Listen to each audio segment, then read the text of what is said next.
Welcome.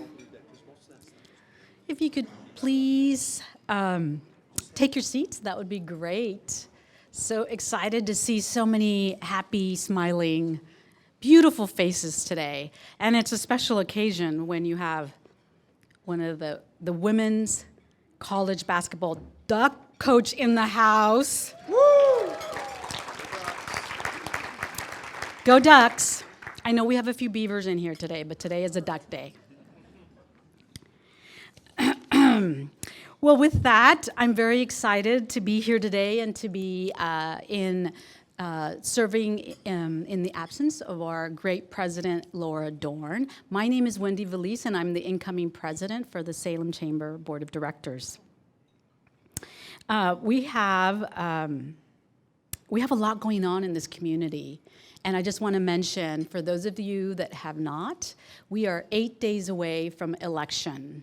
And so we encourage all of you to use that civic opportunity and duty to vote. So that's one of our messages here today. With that, we're going to kick off the program. And I'd like to begin with the recognition of the elected officials in the room.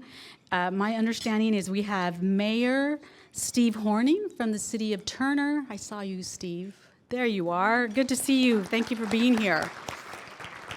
We have Senator Kim Thatcher. There you are. Great having you. And we have Bill Burgess, Marion County Clerk. I don't know if you've joined us, but we're excited to be here. We also have a few past presidents, one of which I was asking for. This is the first time on the podium for me.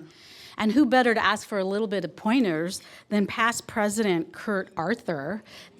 So thank you for being here, Kurt. We have Brent DeHart,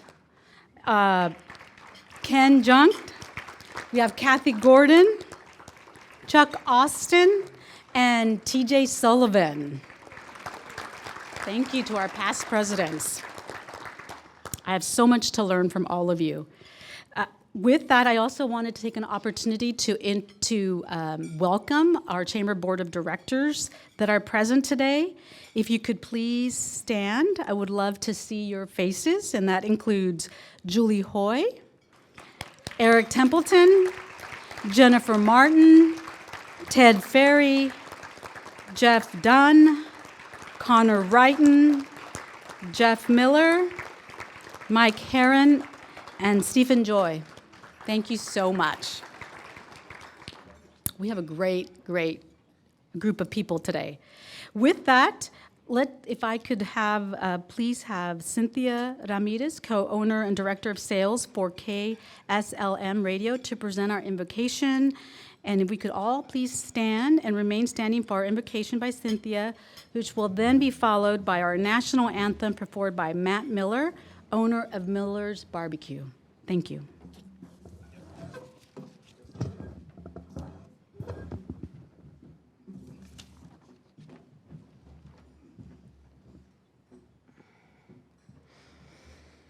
Please join me and bow your head.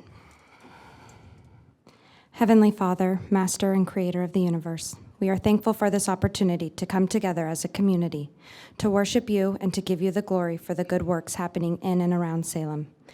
We call on you to stand in our defense as hardships come our way, to give us strength in our weakness and to guide us in the direction that you call us. We thank you for the incredible country that we live in and for the freedoms that we experience each and every day. Father, I pray we remember that it's you who is on the throne, that it's you who we find peace, that it's you in who we find courage in the midst of adversity, that it's in you we find comfort in the midst of injustice. We ask that you please bless the wonderful people in this room and continue to guide them in their personal and professional lives. Thank you for the incredible work of our first responders and those fighting to keep our streets safe. We come together to declare Salem a place of peace, a place of shalom. We pray that you continue the good works you've began in our beautiful city and continue to bless the hands of every individual present and throughout the world to do your will. In your Son, Yeshua's HaMashiach's name, amen.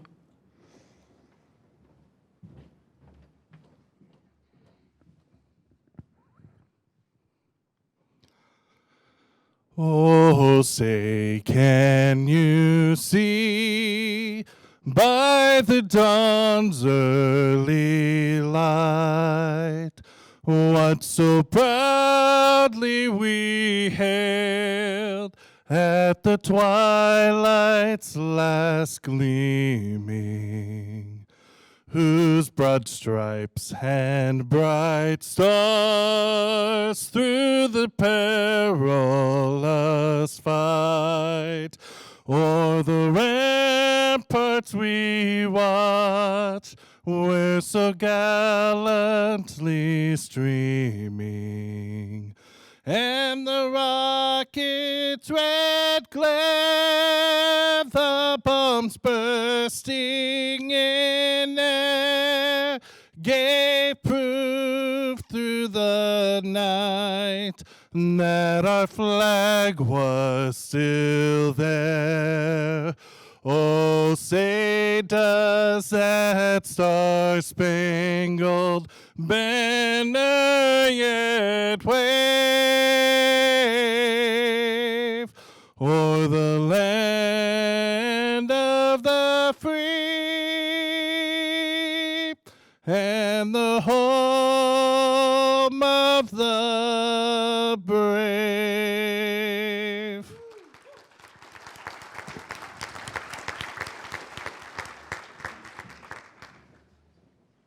Wow. Thank you, Cynthia and Matt, for your beautiful words and beautiful song and voice. Please help me welcome Zachary Zilicki. I'm so sorry. My first flub. I'm so sorry. Director of Business Advocacy at the Salem Chamber, to share our May Spirit of Salem Award presentation. It's okay. I barely can pronounce my last name sometimes too, so it's not uncommon. So thank you guys for all being here today, and I love the green and yellow. As a Duck, I must say you guys turned out in great numbers, so thank you. Thank you for being here today. As Director Valise said, or President-elect Valise, I apologize. I'm here to present this month's Spirit of Salem Award. So each month, our organization, Salem Chamber, has the privilege and honor of bestowing the Spirit of Salem Award to one of Salem's most influential and impactful leaders. The Spirit of Salem Award recipients exhibit servant leadership in every facet of their work, both private and public. Recipients are individuals or organizations who work tirelessly behind the scenes, day in and day out, to make Salem a special and inclusive place for everybody. They are leaders in our community who put others before themselves and are always seeking new ways to build up Salem to be stronger tomorrow than it is today. This month, we are humbled to award a community leader who has gone above and beyond in their personal and professional life to build up communities ranging from women in construction, to the future professionals from CTEC. This month's Spirit of Salem Award recipient is none other than Juli Foscoli. And she had no idea. I even messed with her a little bit earlier. Didn't know she was going to be here.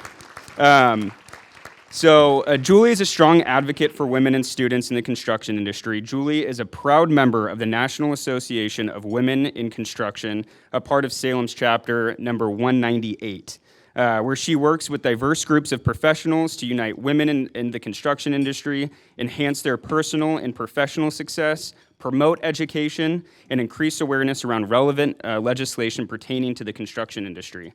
Also, a forward thinker, Juli devotes time and efforts into helping shape the future of women in construction as a member of the Advanced Construction Education Board. Juli has worked to secure scholarships for students in the residential construction program at CTEC, the Career Technical Education Center right here in Salem. In addition, she has helped organize student projects with community partners such as Marion Polk Food Share, where students have the ability to gain real-world experience there we are, in the field, and has put a focus on creating spaces for CTEC students with diverse backgrounds to give them a voice. Juli has also hired CTEC students at Southtown Glass and has helped individuals grow in that profession as well. Here is one of the Salem Chamber Board members and Modern Building Systems Vice Presidents of Production, Alan Rasmussen. This is what he had to say about Juli. Juli has amazed me with her tireless devotion and effort that she has given to the construction education programs here in Salem, and especially the work getting young women involved in entering the construction trade. It has been a real pleasure to call her a colleague in this work. She always volunteers for tasks and takes them on with full force with her great smile and laugh. Juli, you are clearly a champion for students. Oh, you're right behind. Look at you. Juli, you're clearly a champion for students, women, and building the better future for our community. We're thrilled to present you with the Spirit of Salem Award. And you're already here. I don't have to say, please come forward. So there you go. Now you have to speak. Way to go, Juli. Well, well, maybe they don't want me to speak. I'm not sure. This is fabulous. Thank you. Chelsea, I'm sure you had something to do with this. Alan, he's awesome. I love working with him. I took a big bite of a cookie right before he said it was me, so sorry if I have something in my teeth. But no, I love working with the students especially, and everybody that's on the ACE board. There's a few here today. Those students at CTEC are amazing, and it's so heartwarming to see them thinking about their futures, working in the trades, and I do get a little partial working with the females and saying, hey, you can do this. I grew up in the industry, and there's so many awesome and just professional, powerful, incredible women that work in the construction industry that I'm with in NAWIC, and they've changed my life for the better. So I hope that these girls, we have some that are coming in and becoming NAWIC members this coming year, and we just kind of work with them and we mentor them, and so it's fabulous. But we did just finish a project with CTEC and some of the gals that are going to join. It is in the foyer of the Grand Hotel, so when you're done, if you guys want to check it out, it's over 6,000 cans of food that is built into the shape of Multnomah Falls. And at the end of it, and it'll be up for about a month, and then it's going to go to Marion Polk Food Share. So very cool project. But thank you, everybody. I had no idea, and I'm going to go sit down now.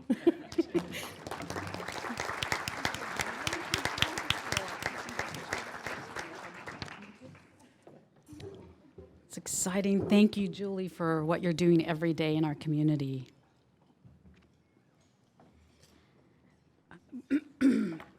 With that, I'd like to introduce MAPS Credit Union, who is our sponsor today.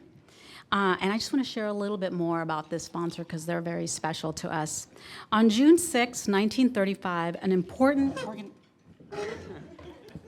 the mic is fallen. Organizational meeting occurred at then Salem Senior High School. 20 Salem teachers signed a certificate and volunteered their time and talents to start the Salem Public School Teachers Credit Union, benefiting all employees of the Marion County Public Schools and Willamette University. These were the founding moments for what is today known as MAPS Credit Union. The roots for MAPS Credit Union are based in education and serving customers, many of whom are educators and administrators across Salem-Keizer Public Schools and beyond. More than anything else, MAPS Credit Union believes in lifelong learning, not only about money and finances, but about all areas of life as Oregonians. Whether you are 16 years old or 61, there are always valuable opportunities to learn. Employees passionately believe that the best way to navigate life's great adventures is to do it together. Their focus on lifelong learning is a result of a proud history as an educators' credit union. While the tools MAPS Credit Union uses to provide customers and employees the opportunities to advance their lives have changed over their 75 years in business, their spirit of commitment has not. Today, MAPS offers frequent educational seminars for their members, work one-on-one with members to develop custom solutions for their financial goals, and publish educational newsletters which speak to the challenges and opportunities facing their customers today and into the future. As a local financial cooperative, MAPS Credit Union does things differently than other financial institutions. Their mission, every member benefits, is measured on every decision made within the organization. It calls for MAPS to focus on giving back to members through affordable loan rates, competitive savings rates, and products and services designed to meet the unique needs of their membership. It is also what inspires employees to be actively involved in the communities they serve through volunteerism, charitable giving, sponsorships, and much more. Today, we have two MAPS Credit Union representatives with us to share a bit about the institution and to introduce today's keynote speaker. I believe we also have a table in the front, is that right? So welcome, Credit Union representatives. I was also told, I want to thank Peter Rector, who's the MAPS Community Outreach Manager, and he is on to my left over here, and he says he wants to leave the floor, give the floor to Stephanie Urenda, who is a student at McKay High School, where she serves at the MAPS Royal Scots branch, and is a senior who's going to be attending Oregon State University. We have a beaver, but here's the thing that we all know very well, and Coach knows really well. Oregonians love all the Oregon teams. So with that, please help me welcome Stephanie to the podium.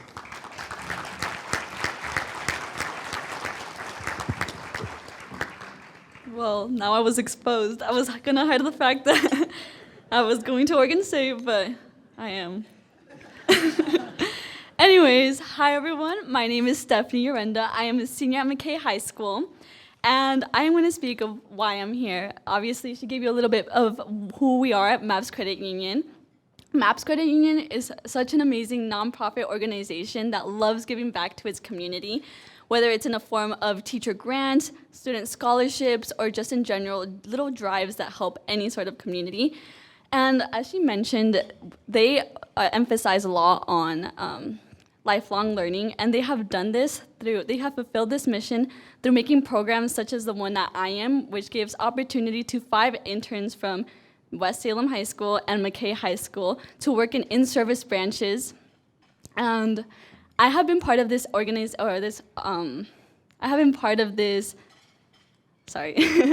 I have been part of this program for about 2 years now, and it has been such an amazing experience. As an intern, I have been able to help run a student-led branch at McKay High School where teachers, students can come in and do transactions, and it's just really amazing, in my opinion, to help my peers navigate through different systems and work on their customer service skills, because oftentimes we don't get that opportunity to work on those kind of skills.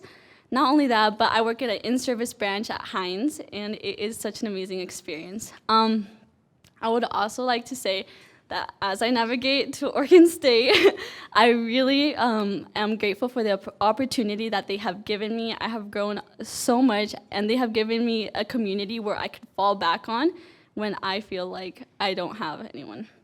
But let's get into the reason why we are all here today. Today, the Salem Chamber is still to have a bit of Eugene flavor to our event. Let's give a warm welcome to Salem. Let's give a warm welcome. Wait, what? Sorry. Let's give a warm Salem welcome to University of Oregon women's head basketball coach, Kelly Graves. Yeah,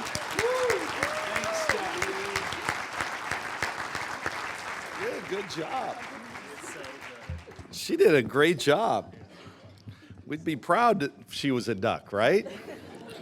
And you know, there's always the portal, so you can enter the portal. It's an inside joke. Some of you might not know what that is. We're not going to talk about that today. Hey, before I forget, I'm going to do it. We're going to cross-promote. I don't know if you guys know about the Oregon Duck Fly-In. We usually do it up at the winery. They're doing it out at Illahee Hills, okay? It's on June 7th. It's always a great event, so make sure we go. It's a duck event, right? Okay. You guys, hey, it's an honor. Thanks for finally getting me up here. I've only been coached down at Oregon for 8 years, just completed the 8th year, but I really appreciate the first invitation. But obviously, Dan Lanning said no. And then Dana Altman, I get it. But anyway, you guys, listen, I'm glad that I actually got here, because in true airline fashion today, my flight was 45 minutes late out of Spokane. My son graduated from Gonzaga University yesterday. And yep, he's our last one. So Last one we got him through, and I was kidding him. Gonzaga will give a diploma to anybody, obviously. So I was 14 years the head coach at Gonzaga, so I can say that. Anyway, it was a great day, family, friends, and really that's what it's all about. I often get, and by the way, I don't have a dog and pony show today, so we're going to do questions, all right? We're going to do questions, so make sure you think of some thoughtful ones, and we'll open it up since, I don't get a chance to come up here very often. So if there's something you need to know, then please do so. But one of the, I'm asked all the time, what are the biggest negative of being a coach? And it's, it's family time. It's just missing important family events. And, so it was just amazing being up there. My son actually played basketball at Gonzaga. And so I didn't, I got to as many games as I could, but certainly not enough. And, that's just one of the things that we sacrifice as coaches. It's family time. There are a lot of perks, a lot of great things. But, and I'm really proud, all three of my boys were raised around basketball. They're all coaches. They're all in the business in some form or fashion. They all played. That's very rewarding. But it is difficult to have to miss out on a lot of things. But just one of the things that I remember my dad taught me, he said, there's no success can compensate for failure in the home. And so I've always felt I can be a better coach when I'm a better husband and father. And I also can be a better husband and father if I, obviously put some time into the coaching. But if you spend too much time on one and not enough on the other and vice versa, then that's where you probably aren't as successful as maybe you could be or certainly that you want to be. But it was really neat, you guys. So if you're looking, he's got a business degree, he's very handsome. And obviously really, really smart and talented. So I don't know what he's going to do. That's the thing. He just forked out a lot of money in 4 years, and not quite sure what he's going to do. Anyway, so with that said, you guys, maybe we can, do you mind can you guys mind being part of the show, asking some questions? I'm a little hard of hearing, which is it's a blessing. When it comes to coaching, because we're the one profession that everybody thinks that they can do and do better. And I often hear from a lot of you on some of those issues. So I was going to give you my phone number, but I will leave it with the chamber in case you need to get hold of me for something, okay? So anyway, that being said, let's go. Well, we'll fire off question A. First of all, yes, I am hiring. And I'm open for an interview, if he needs okay. to. All right. When you're recruiting, so two questions. When you're recruiting a coach to come in as an assistant, what are the 2 or 3 things you're looking at in a new coach? And then in a player, what are the 2 or 3 things that are really, that you'd say, this is what makes this player stand apart from others? Yeah, that's a great question. Real loaded. Let's start with the last one first. So when we look for players, and you guys, we're in a position, we've been very, very blessed. By the way, great jersey. I'm going to go back and see Sabrina here in a couple of weeks. So we're really excited about that. When I look for players, and we're recruiting internationally, all over the world now. That's the great thing about the Oregon brand. It is the number one brand, with all due respect to the Beavs, it is the number one brand in college athletics. And, and so we have a far-reaching, arm. Anywhere we want to go, we can recruit people who will at least open their doors and listen. So when I'm looking for a recruit, number one, I always look at athletic ability, because it's an athletic game, right? It's an athletic game. So number one, athletic ability. All right, it's really difficult to win at a high level, which we're expecting to do, right? With just really solid, hard-working, tough players, we've got to make sure they have some athletic ability. Number one. Number two, skill set. Have any of you watched us play before? Hopefully not this year. We weren't very good this year, to be honest with you. I loved my team, great young women, great chemistry. We just, at times just couldn't put it all together for whatever reason. I didn't do a very good job as a coach of bringing the best out of us all the time. But we play a skilled game. And so I always look for skill set. Number three, upside. potential. I think those are all my days at Gonzaga when we had a great thing going up there, and we were always competing for Sweet 16s and even got to an Elite Eight, which for a smaller school in the women's game is difficult to do. So we couldn't get the top 10 recruits like we can now. So we had to get players that projected, maybe with some strength, with some coaching, they're going to get better and they're going to improve. So that's the third one, upside. Fourth, basketball IQ. Right? We also play a thinking person's game as well. And so do they understand how to play? And you guys would be surprised at how few players actually do. And I think in the women's game especially, and I'm not knocking, this is not a gender deal. It's just, you learn to play basketball out on the playground, right? That's where you learn to play pickup. Have you ever really seen a 5-on-5 women's game at the park? But they're the hardest workers. They love the game, even more so than the guys. I love coaching them. Next year will be my 36th year of college coaching. And I absolutely love it. But some of the nuances of the game that you learn playing pickup ball, you learn the do's and don'ts, what you get away with, what you can't. It comes a little more difficult because they're just, from the time they're young, they're usually taught plays. Dad coaches the little team and on and on. That's why someone like Sabrina was such a fantastic player, because she thought the game differently, and it's funny when you talk to Sabrina, she learned the game playing against boys in the park, and she was the only, if you don't know who she is, just turn on the NBA playoffs and she's going to be in a commercial at least every 10 or 15 minutes.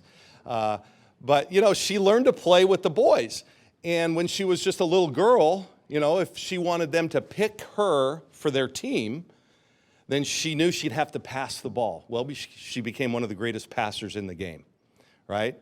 She also knew that if she wanted to shoot, she better go get a rebound, all right, because the boys weren't going to pass to her. So she became one of the greatest rebounders, certainly the guard rebounders in the history of the game. And then same thing, if she wanted to stay on the court, then she had to win and she had to compete, which that brings me to my fifth thing I look for in athletes, right? So we had the athletic ability, skill set, upside or potential, basketball IQ, and then the last thing, and to me the most important, but it's the last thing that you learn about a player, and that's their competitive greatness or their competitive spirit. You just, those kids that just want to be better. They want to beat somebody. They want to beat anybody. And you just can't measure that when you're watching them. That you learn. And so we really get to know our players. So when I'm recruiting them, I'll go into their homes. I watch how they interact with their parents, how they treat their parents, how they treat their siblings. All those kind of things are important. I'm watching them always. I watch them on the bench when they're out of the game. Are they listening to the coach? Do they look the coach in their eyes? Right? Do they put towels on their heads and sulk if they're not playing well? All those kind of things I'm always watching. So it's not just what you see on the court, it's what you see off the court as well. And we're like a family. I mean, I actually spend more time with my assistant coaches than I do my own family. And my team, I spend more time. So, they have to be the right fit for us. In terms of the coaching, honestly, just loyalty. I have 5 of my former coaches or players are Division I head coaches. So I have a big tree. And then a lot of my former players are assistant coaches in their programs and everywhere else. So I've got a really deep bench of people that I trust and who know me and will back me up because, in this day and age, you guys, there's a lot going on in this college basketball world. So you need assistant coaches that you just trust. In fact, you almost had one here. I had my associate head coach, Jody Berry, was on call. If I didn't get in time, I flew into Portland. If I didn't get in on time, you were going to get her. So you're the losers today, unfortunately, because she's a lot better than I am. A lot better, yeah. So I won't answer all the questions that lengthily. I have to ask. Yes. Because my daughter Audrey is the biggest Oregon girls basketball Duck fan, and this is the one question that she asked. Okay. If I could ask the question. And it Sure. is, any advice on persevering through an injury and coming back? Yeah, well, injuries unfortunately are part of the game, but I've always felt that, especially in this case in ACL injuries don't affect you long term. And I actually think you can come back stronger because you really focus on strengthening that knee that you may not have done if you hadn't have ever gotten injured. So a lot of my best players, in fact, Tahina Paupau, anybody know Tahina? She's going to be a future pro. She's going to be a first-round draft pick. She's a heck of a player, two-time Pac-12, all Pac-12 player. She's just a sophomore. She's done her ACL twice. Niara Sabali, who was just picked number 5 in this year's draft by New York, Sabrina's team, she did her knee twice as well. So, and they're still competing at a high level. So you just got to stick to it. And you have to have great support, a great support system. And that's one of the things I want to, if I can tell you a couple things today. Number one, like I told you, I have I guess what would it be called, a mission statement, a personal mission statement, right?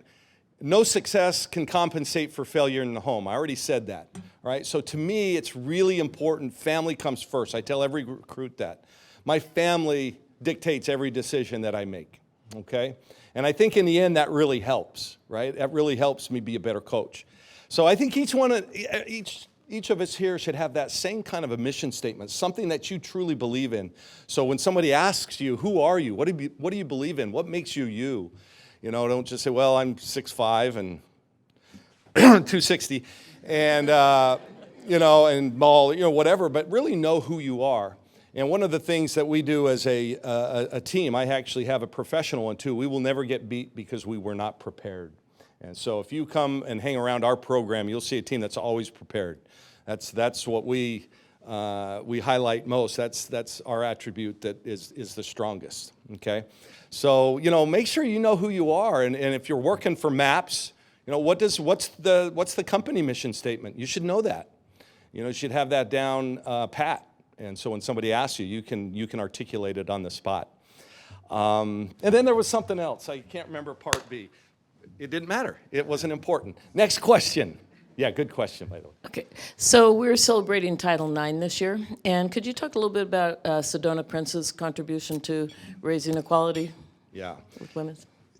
Will you guys promise me that you try to get Sedona up here sometime? I'm telling you, she's one of the most impressive people you will ever meet. Passionate about what she believes in and who she is. I mean, what you see is what you get with Sedona. And, she's, I'll tell you guys, the world is her oyster. I mean, she's got the world in her hand. I mean, this whole NIL, I mean, she has deals with Denny's, with H&R Block. She has over 3.1 million followers on TikTok. Looking around, I don't think we have a lot of TikTok subscribers here, but anyway, it's a big deal, a huge deal. But what she's really done for the game of basketball or athletics in general, she highlighted. If those of you don't know who she is, she's one of my players. She'll be a senior next year. Last year or 2 years ago during the NCAA tournament, she highlighted the inequities between the women's NCAA tournament weight rooms and the men's, and it really was a stark contrast. The men had a room about this size, right? Because we were all in a bubble, so everybody was kind of using the same facilities, and literally ours would have been about the size of that screen up there, and just a little corner. And so she put it out on social media, and it just took off. It took off, and the next day she's on Good Morning America, CNN, and if you watch her interview, she's so articulate, and I think what made that, I think, more effective, right, and why it got so much, play, and it had legs, was because of the way she did it. She did it with a little bit of humor. Obviously, there was the stark contrast. And I think just her, being her, I thought really made that, then the whole movement that came because of it, even bigger. If it would have been, one of those people around our game that you always hear about, and they're always complaining about this and about that. And good on them. I'm glad that they do, because there are inequities. But I think it was the way she did it. So, 50 years. We celebrate, I think, in June or July, the 50-year anniversary of Title IX. And I think it's obviously helped grow our game, all of girls' sports. Did you do sports? Track, okay. She's an all-star. Yeah. Okay, awesome. Yeah, so every women's sport has been affected, as well as other aspects of, of our lives. It's not just sports, but it's a lot of quality. We still have a ways to go, but it's been pretty good. And Sedona's still the spearhead. You guys, I've gotten calls and have conversations with Cory Booker. I mean, I'm getting calls from U.S. senators, right? We have a congressperson? State, okay. Well, that's all right. I mean, it's cool. We have a great state. But Senator Chris Hayes from Connecticut, Maria Cantwell, I mean, they're blowing my phone up so that they can get to talk to Sedona. So thank God she got an agent, and now I can just move them all along. I don't want to get into the political waters. Yeah, good question. How is everybody doing? Pretty? How many ducks do we have here, by the way? Okay. All right, and some beeves. Okay, that's okay. I agree with you. And if they're not playing us, I always root for them. I root for the state. Scott's a friend of mine, and yeah. And others. Do we have others? We have other schools, right? Yeah. All right. Okay. Yeah. I just wanted to kind of touch on the mental health aspect of athletes. I was a Division I athlete myself, and the pressure to perform at your best on and off the field and in the classroom, and with the uptick of athlete suicide, I'm sure you're aware of. Can you speak to what University of Oregon and maybe yourself are providing support for your athletes? Yeah, that's a great question. Really loaded. We're probably not doing enough. I don't think anybody really is. But there are certainly resources within our athletic department and at the university. We talk about it all the time as a team. And I think that's one of the greatest things about being on a team, you guys. You actually have a group of people who care about you deeply. And we become like family. And, and when you have a real strong culture, a real strong team, a real strong family, really anything is possible. And so hopefully a lot of that's taken care of just by communicating with each other. Unfortunately, this generation, comes a little bit more difficult to them. They're not used to communicating like us older people. By the way, what sport? Oh, God. Yeah. Okay. Gymnastics. Oh, gymnastics. Oh, wow. Okay, that's impressive. So you're disciplined. My assistant coach, Mike Moser, he's married to Tasha Schweigert. You know Tasha? Yeah, she was an Olympic gymnast and medaled back in the day. So anyway, that's just a sidelight. He's a Duck. She was a Bruin at UCLA. But it's real, and especially with this pandemic, the last couple of years, I think has really heightened that. What we try to do as a coach is just be honest, just let them know that we're there if they need anything. We can help them find the resources that they might need. And then it's also our job to take the pressure off them. And you're right, the pressure is real. I don't understand sometimes why. I think we try to, let our players recognize how really blessed they are to be a student athlete. And my players my team are all on full ride scholarships. They get a monthly stipend. We have team NIL deals. So really everything's in place for them to just really have an amazing experience in college. And unfortunately, that's not always the case. They get pressure from home, social media pressures. I try to tell our team to stay off it as much as possible. I mean, Sedona, it's kind of part of who she is, She likes to be out there, but unfortunately, if you get a chance and just want to see the the negative part of our humanity, just get on and read some of the replies that she gets. Now, she opens herself up to that. That's the risk that you take. But, it's a shame that she has to, listen to that stuff. But, yeah, I don't know if it's going to get better before it gets worse. But it's something we have to continue to champion and work on. Yeah. Hi. Have you ever seen Any Given Sunday? I have, a long time ago. So I'm wondering, in that kind of situation in halftime where the team is getting crushed, right? And everything is going wrong, everyone is demoralized. What do you say? What's your Al Pacino moment where you get everyone fired up and get them turned around? You got to be careful with Al Pacino moments. because everybody takes them differently, and one of the things I think is one of my strengths and one of my weaknesses, you always know where you stand with me, okay? Some people like that, some don't. And, it's just all in how you look at it. The crazy thing is, and I can be a tough coach because, off the court, I'm dad, right?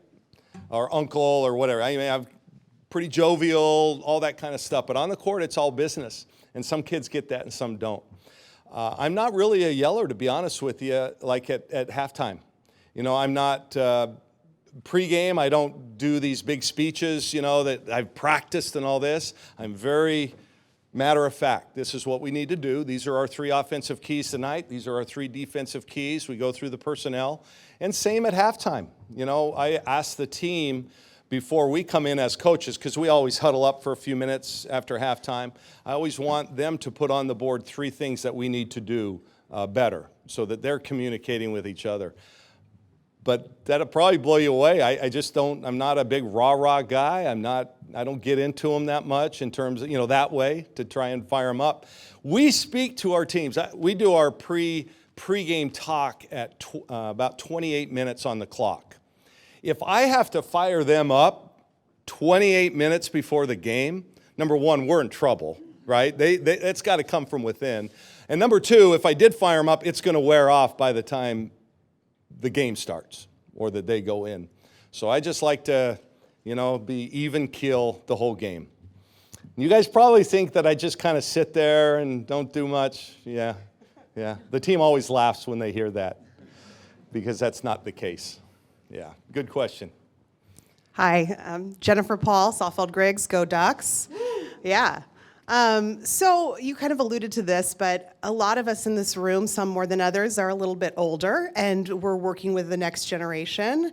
Often there's a big influx of hiring right now. And so maybe you could tell us a little bit about tips for connecting with the current generation, inspiring them, and building relationships. Yeah. Well, it's the most important part of our job, okay? Any coach. I don't care how good you are at X's and O's. If you don't have your team in terms of that connection, you're going to lose. I'm going to beat you, right? Well, and then the talent helps too, we talked about earlier. I'm still struggling with it, full disclosure. I've always felt that I've had a pretty good relationship. I think just the last couple of years, they're changing a little bit. And maybe not so much the student athletes. I know parents and everybody around the student athlete are changing. But yeah, you have to be there for them. You've got to listen. You've got to let them know you care. You got to, love. We use the term love a lot. You got to love them, And we have a term, you don't always have to like your teammates, but you got to love them. Right? I mean, I don't always like my brother and sister. They piss me off. They do this or they do that, right? But I still love them. And if someone feels loved and they know their part and they're connected to the others, then that is, that's real powerful. It's funny, I just got back from Gonzaga, right? And all those years, 14 years up there at Gonzaga, these were my rules, okay? These were my rules. Number 1, don't do anything to embarrass the program, yourself, or the university. Be on time, and no drama. So those were our 3 rules. That was it. Now you come to a state school, and you can't be that. What would you call that? Vague. You can't be that vague. They told me I can't. What does drama mean? No drama. Well, if you're late for class or you don't go to class and the professor calls me, that's drama, right?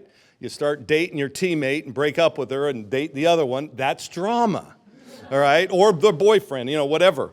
And so here's some of the things. I don't like rules. I'm not a rule guy.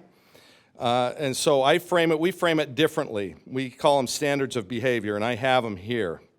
And one of them is the respect we were talking about. You guys want to hear them? There's 10 of them. This is how we, instead of don't do this, don't do that. I know coaches have don't drink rules. Hello, okay? They all drink, all right? or they all do, that kind of stuff. I mean, my son just got done at Gonzaga. You can actually major in it up there. Okay, so these are our standards of behavior. And by the way, let me first tell you our core values, okay? They're unity, thankfulness, servanthood, passion, and I always forget the last one, and integrity.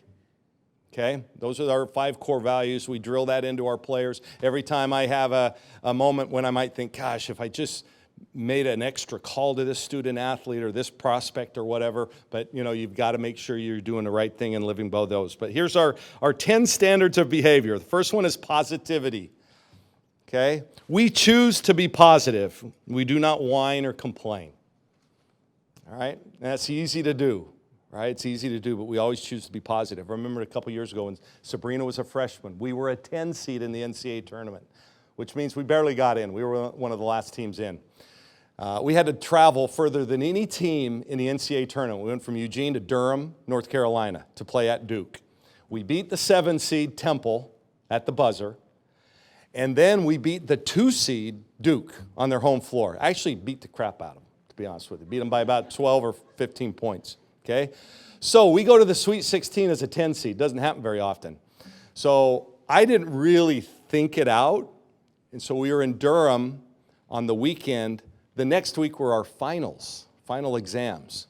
So we flew back because we weren't equipped to just stay on the road. We didn't have enough clothes or anything like that, so we flew all the way back home, Durham to Eugene, got in around 2 in the morning on Monday morning, and we had about 4 of our players had 8 a.m. final exams that day. And of course, they tried to get out of them, and we said, no, you got to go. And then everybody had to move up their exams Monday and Tuesday, take them all, because we had to leave Tuesday night for Bridgeport, Connecticut. Again, we flew further than any team in the NCAA tournament, men or women, cross country. And then they gave us the 11:30 a.m. game, East Coast time, against the number 3 seed Maryland. And we beat if you guys remember, we beat the crap out of them. We really did. We played so well, and then that got us to the Elite 8 against UConn, and we were their 110th straight victory. They killed us, right? But I think what made that a great experience, number one, and the reason we did so well, nobody complained. And as the lowest seed in all of these brackets, we got the worst hotel. That's the way they do it. The best team gets the top hotel, and on and on and on. You get down to the 4th best in Bridgeport, okay? We were literally 30 miles outside of town, okay? But part of our standards of behavior, we choose to be positive. And I think our players really made that part of who they were. Number 2 is respect. We respect each other and care about each other, both as teammates and human beings, okay? And you have to do that because our players, we have 3 players from Africa, right? 1 from Mozambique, 1 from Ghana, 1 from Gambia, and we have 2 Aussies. We have kids from New Jersey, Chicago, the Midwest, San Diego, California, all over the place, and all races, all religions. And we have to have a healthy respect for each other as human beings. And if you don't, you're in big trouble. So respect. 3 is selfless. We play for each other. We are connected, okay? And our value is not measured by playing time. That's one of the changes that we've seen. Kids now, they measure playing time. And that's tough for them, okay? And then I won't explain all the rest of it. The next one is aggression. It just means we play hard. Intelligence. Going back to the very first one, we play smart, okay? Attitude, performance, trust, flexibility, and fulfillment. Flexibility is one of my favorite. We will rise above any drama or defeat. And we all know people that every day they come in and it's something new. It's just so drama. And that can be just, it can suck the life. We call them energy vampires. And it just sucks the energy out of the team. And so then somebody has to use their energy to pick somebody else up. So that's an important for us. And then the last one, you guys, is we want our lives and the lives of our teammates to be valuable, rich, and fulfilling. So it should be not just about W's and L's. It should be about truly the process, the experience of being together. And I'm a big believer. I don't think a person can truly be whole until they're part of something bigger than just themselves. And that's why I think the chamber is great. You guys are all part of something. You guys are doing such amazing work. You're making lives better, and you're part of something. And I think that makes your own lives more rich and fulfilling. So as a coach, anymore, it's not about X's and O's, you guys. I always say, X's and O's, I actually understand and know. It's sometimes the other letters I struggle with. And it's just, but they're the most important now. It's not just about coaching the team, it's about really helping them coach their lives. But yesterday during the 3-hour ceremony, and my son was on literally the very back row, and so we were going to be there a while, I took the time to send a Happy Mother's Day text to every former player that I've had who has kids, and then all of their moms as well. I stay in touch with them. I think that's, to me, the most fulfilling part of the job is you get to know them as young teenagers, you work with them for 4 years, and then you stay part of their lives. You go to their weddings. I've been at the bedside as one of my players passed away. I mean, you become part of each other's lives, and I think that's the best part about coaching. So the worst part is you miss the family time. The best part is you truly do expand your family and you become a family. Yeah, good question. Just by the way, yank me anytime you're ready. I could go on all day. Let's go, Sabrina. Hey. I was actually at Stanford when she got her 2,000, 1,000, 1,000. That was a pretty special moment. Talk a little bit about, I learned more about how to be a productive member of a team, to play roles from sports than I ever did from any classroom experience. So you get to mold 12 to 15 women who are all the best player on their high school team, and to mold those personalities and sometimes those egos. So talk a little bit about that challenge for you. Yeah, it's tough. Think about it. You want them to compete against each other every day, right? And sometimes it comes to blows. That's, by the way, that's one of the big differences between guys and gals, right? And some of you that have played sports, men, you know what I'm talking about, right? You practice, you get after it, and sometimes, literally, I remember doing this, dropping this with my teammates. As soon as practice is over, you put your arm around, hey, let's go have dinner. It's over and done and forgotten. And sometimes with women, it sticks around, right? They hold a grudge, and then they start grabbing allies. Are you on my side or her side? And before you know it, you have an all-out war. And so one of the advantages I have as a male coach, I understand that dynamic, and we deal with it right then. And Sabrina, believe me, was in the middle of a lot of those, okay? But I truly do think that, athletics teaches a lot about life. I think it's such a worthwhile endeavor for anybody to participate. So if you have kids, nieces, nephews, whatever, man, get them involved because they just learn so much about life, I think. And it's great. And then the last thing I'll say, because I get it. I have good court awareness. That, again, just be part of something, but man, really just try to make somebody's life better, become, part of, and if you don't have any family to be part of or any endeavor, come join our team. That's fine. Okay, that's fine. We always need mentors and things like that can help some of our student athletes. Okay? So anyway, hey, can we do it again? Do you promise we can maybe do this again? Is that all right? Okay, thank you. Thanks. Thank you. Oh my gosh. I'm having to move the mic down because I'm not as tall as Coach Kelly. Thank you so much. That was amazing. And one of the things that I learned that I will take to my daughter, who is taking an exam today, the only reason she wasn't here is that you are not just coaching players, you're really shaping future women leaders. And so I applaud you for everything you've done. Just like Stephanie, absolutely. MAP's doing a great job with their program as well. So go Ducks. I want to take an opportunity to just thank again our sponsor of MAP Credit Union. Thank you so much for everything you do in this community. Thank you for all of those that are on the front table here that you came and joined us today. We really appreciate everything you do. We also want to thank Allied Video Productions and the Salem Convention Center. We couldn't make these events happen without you. I want to take a moment to thank Cynthia Ramirez and Matt Miller again for your invocation, and the anthem warmed our hearts, and you did a beautiful job.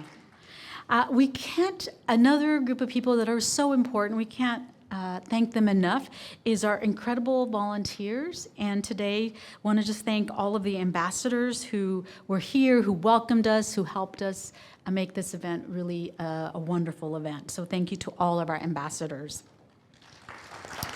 I want to give a shout out to Ron Peters, Leon Christensen, and of course, our chamber staff team. We also, Julie, loved that you were surprised today, and just congratulate you and thank you for the continued work for our youth, for our future leaders, and this community. I want to share with just a couple more announcements, and then we will be out of here, and I will hopefully get you out here by 2 minutes. June 13th, we have a special program. We're going to bring back the annual Business of the Year Awards luncheon, and it's going to be right here at 11:45. Please mark your calendars and join us. We are excited to recognize fellow businesses that have done some really great things in this community and continue to do great things to make this Salem community a special place to live, work, and play. Finally, I want to thank all of you for being here today, for being Duck fans for an hour, even if you aren't. I'm just going to say everybody is today. Thank you so much for joining us, and thank you on behalf of the Salem Chamber Board of Directors and the entire Salem Chamber staff. Thank you for being here. Have a great Monday, have a great week, and we'll see you next month.